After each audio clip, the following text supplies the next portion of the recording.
quien es escritor, periodista, especializado en Amazonía, nació y vivió hasta su adolescencia en diversos pueblos de la selva peruana, ha publicado 25 libros sobre Amazonía en un abordaje múltiple desde la historia, el ensayo, la narración, el guión de cine, la poesía y el periodismo. A él le damos la gran bienvenida con fuertes aplausos. Antes de cederle también la palabra al maestro Roger Munril, que también hay que denunciar esta noche que se están asesinando a muchos líderes de la Amazonía, muchos defensores de ese pulmón del mundo, de la vida, del agua y de todo.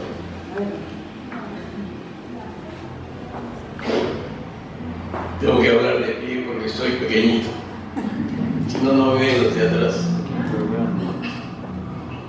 Bueno, en primer lugar, muchísimas gracias por esta invitación de parte de la Casa Mariátegui, Ani. Saludo al doctor Próspero Gamarra por su participación, a Roberto y a todos ustedes. Aquí hay entrañables amigos a quienes veo después de mucho tiempo, o algunos más recientemente, y gracias por su presencia, porque llegar a una reunión a esta hora en Lima es francamente un acto casi heroico, ¿no es cierto? Gracias entonces por su presencia. Todos han leído, se han conmovido en estos últimos días con las noticias de los incendios, de los voraces incendios en la Amazonía brasileña que amenazan el resto de los países de la cuenca amazónica. Se calcula que al momento actual ya hay casi 1 millón de hectáreas quemadas, convertidas en cenizas, y además el impacto del humo. Hay ciudades como Sao Paulo que han tenido que suspender los vuelos por la densidad del humo que ha cerrado los aeropuertos. Y en fin, solamente 2 personas no se han conmovido por este desastre, este apocalipsis ambiental: Donald Trump y Jair Bolsonaro. Son los 2 únicos. No creo que haya ninguno que no se haya conmovido por este desastre apocalíptico ambiental. Ahora bien, la causa, los incendios son incendios provocados, ¿no? Recuerden ustedes que Brasil es el primer productor mundial de granos, básicamente soya transgénica. Este año la producción de soya va a ser de 110 millones de toneladas. 110, recuerden la cifra. 110 millones de toneladas. Y para producir esas 100 millones de toneladas ha sido necesario talar 35 millones de hectáreas de bosques. Recuerden esa cifra. 110 millones de toneladas métricas de soya, y para producir esa soya ha sido necesario talar 35 millones de hectáreas de bosques. Brasil también es el primer productor mundial de carne de vacuno.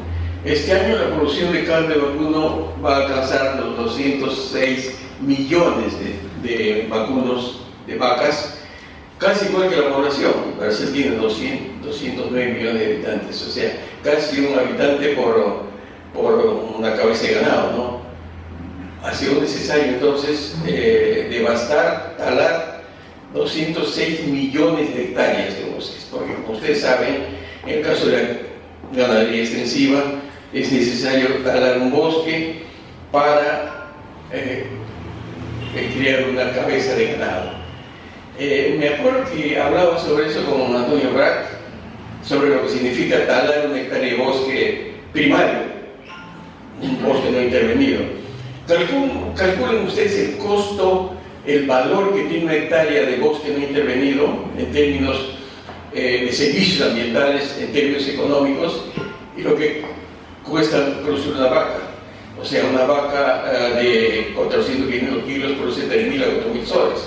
Pero en la hectárea de bosque significa, en términos económicos, en términos ambientales, en ese servicio, lo menos son 100.000 soles. ¿Se dan cuenta lo que significaría la ganadería, lo que significa la ganadería extensiva en el bosque amazónico? O sea, uno de los peores enemigos del bosque es la ganadería extensiva. Se necesita talar, destruir una hectárea de bosque para crear una vaca. ¿Quién está detrás de este sistema? O sea, que el humo de los incendios no nos haga ocultar lo que está detrás de todo esto, ¿no? Es el modelo primario exportador, es el capitalismo tardío. Es decir, hablamos de incendios, pero ¿qué hay detrás de estos incendios? Las grandes empresas productores de granos están todo detrás de este desastre. Está Cargill, está Bunge, está ADM y otras empresas más. Pero no solamente estas multinacionales exportadores de granos están detrás de este desastre. Están también las grandes empresas productoras de pesticidas e insecticidas. Durante el gobierno Bolsonaro ya se han puesto a la venta 290 tipos de pesticidas e insecticidas.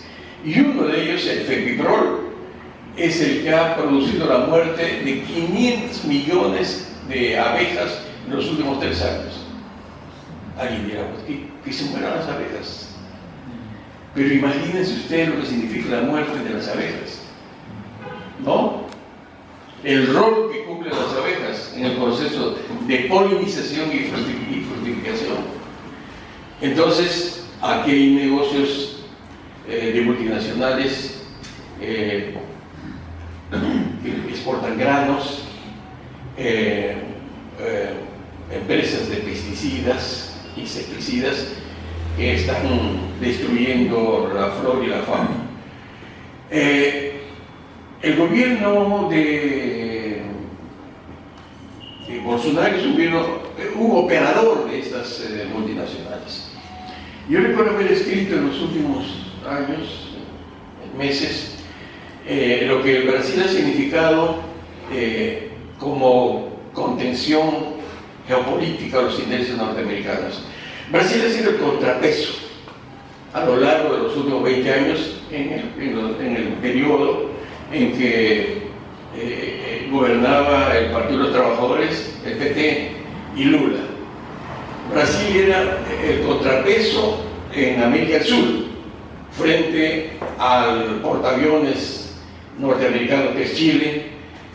Brasil era el contrapeso, la puerta casi cerrada para el ingreso de multinacionales en la cuenca amazónica. Hoy día esa puerta está abierta.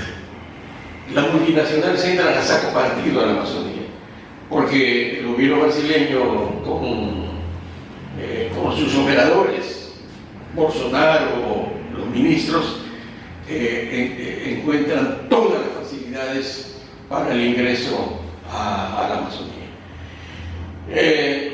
Colombia también, Colombia es un caso especial. Colombia durante más o menos 20 años, durante el periodo en que actuó las FARC, las multinacionales no pudieron entrar porque el bloque 24 y 48 ocupaban la cuenca, la Amazonía brasileña, colombiana.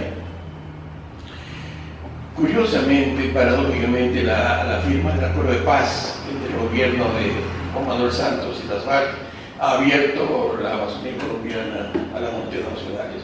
Y hoy en día Iván Duque, que es el títere de Uribe, tiene las puertas abiertas de la Amazonía colombiana a las multinacionales. Claro, hay una respuesta en este momento. Ustedes han leído que hay disidentes. Yo entrevisté este año a los disidentes en el Putumayo, que están ya dispuestos a volver a tomar las armas. Ahí el conflicto va a reactivarse, pero este es otro tema. Entonces, hoy en día la Amazonía está abierta a los grandes intereses multinacionales. Y el gobierno hace todo lo necesario para que la Amazonía sea arrasada. Por ejemplo, el tema indígena. En Brasil hay más o menos 1 millón de indígenas. En este momento hay 450 reservas indígenas y también hay reservas de quilombolos. Quilombolos son los antiguos esclavos africanos que ahora están ubicados en la Amazonía y otras regiones. Entonces, ¿qué cosa ha hecho Bolsonaro? ¿Recuerdan ustedes una frase de Bolsonaro?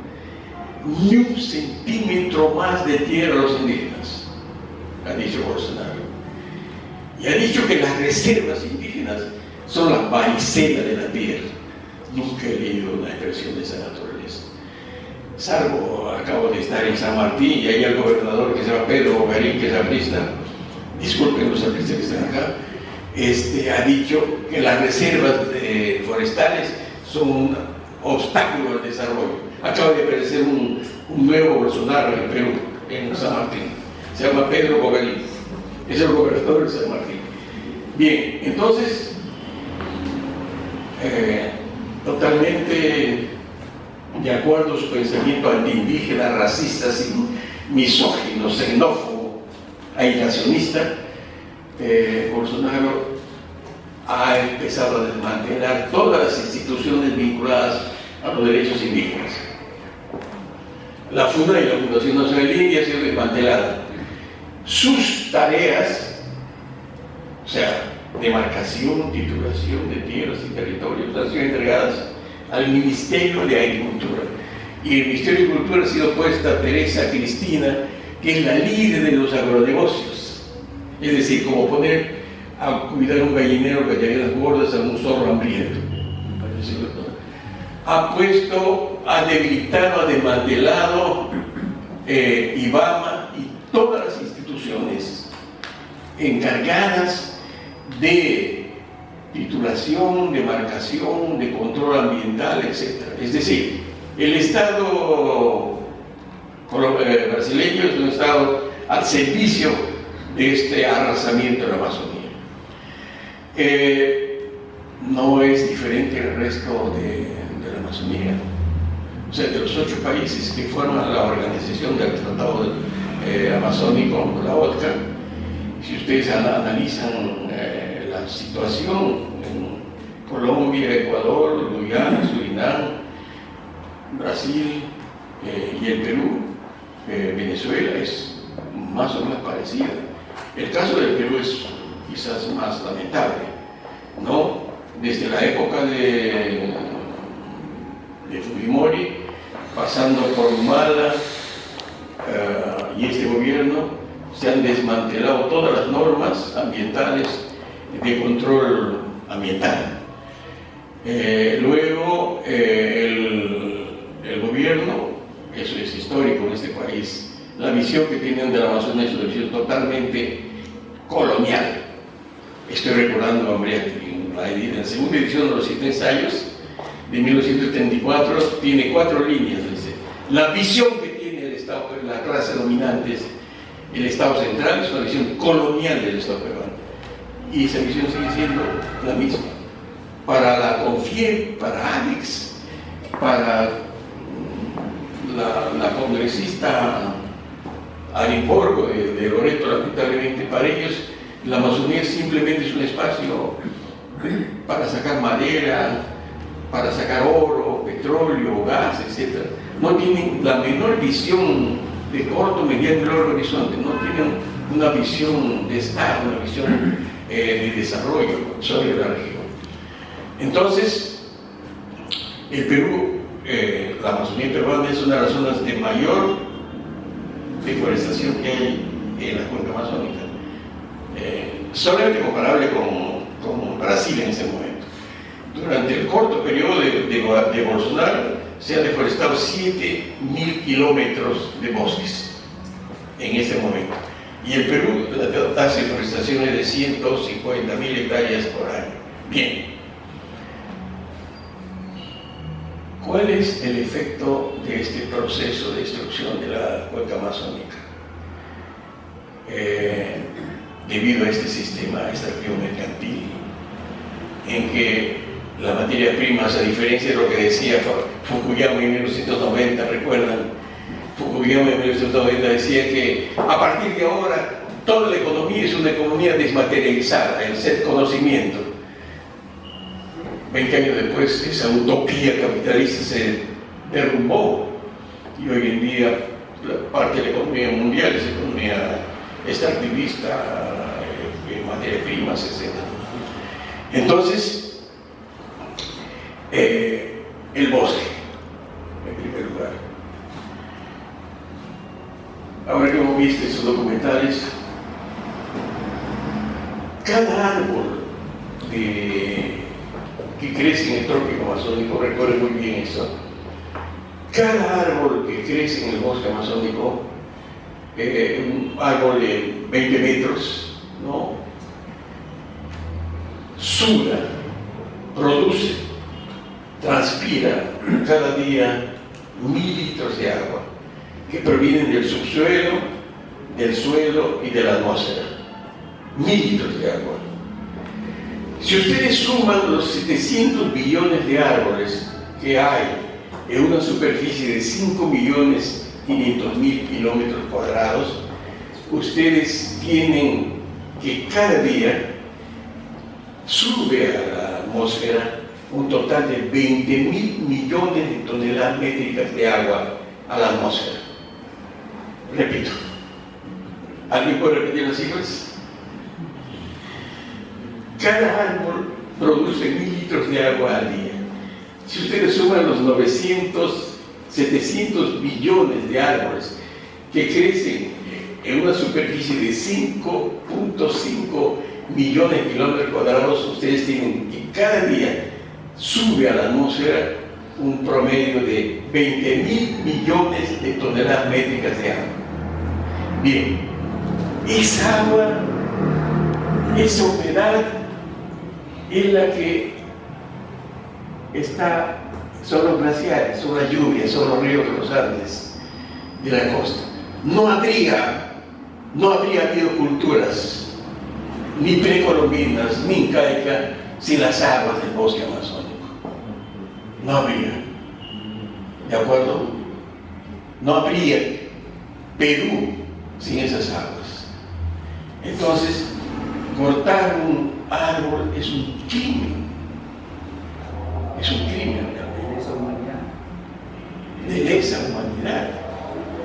Y la otra cosa es una tierra que se llama en Brasil Terra Preta do Indio, tierra negra del indio, y en el Perú se llama Llana Aypa, tierra negra. Es un suelo antropogénico, o sea, no es natural, ha sido un suelo construido, hecho por el hombre con carbón vegetal, oxígeno, hojarascas, en fin.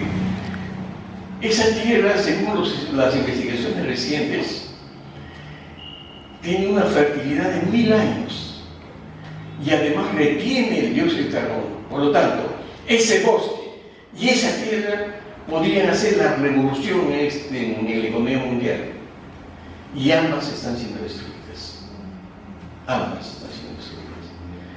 Hablaba ayer con el doctor Ricardo Giuseppe y decía, si el proceso de deforestación, el proceso de destrucción de Llana Aypa, el proceso de contaminación de los ríos, si todo este proceso sigue gracias a la estupidez, a la ceguera del capitalismo tardío, simplemente Perú no tendrá agua en 15 a 20 años. O sea, el Perú no tendrá agua. ¿Por qué? Porque del 100% de agua que hay en el planeta, el 98.5% es agua de mar. Y desalinizar el mar es casi como convertir la piedra en oro, por supuesto. Solamente los países del Golfo Pérsico pueden darse ese lujo, ¿no es cierto? Entonces, de ese 2.5 queda 1% nada más en el planeta. Y ese 1% el 15% de ese 1% está en la cuenca amazónica.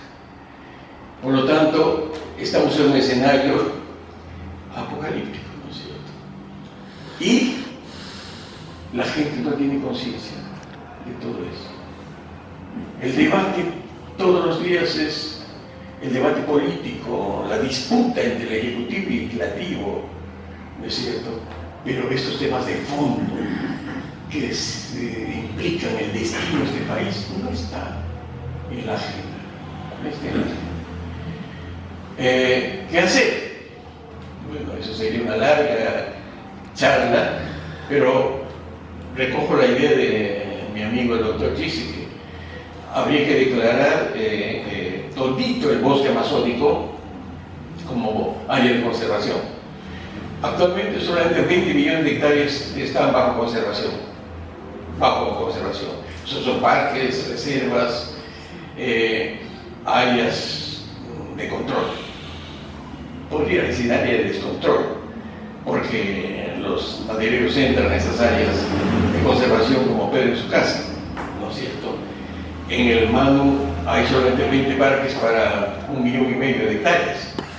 Bien, declarar como área de conservación todo el bosque amazónico, o sea, además de los 21 millones de hectáreas que hay, que son ahora las áreas de conservación, las 75 millones de hectáreas que todavía hay en el Perú.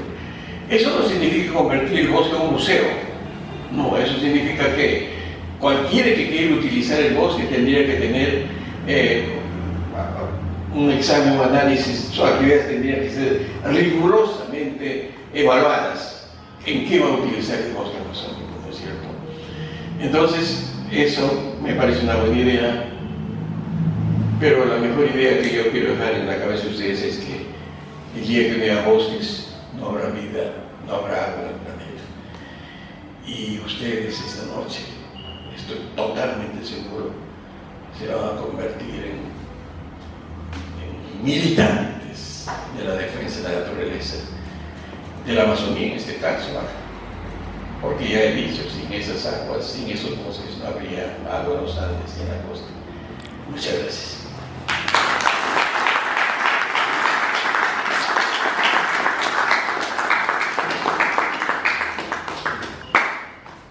Muchísimas gracias al maestro Roger Montilla.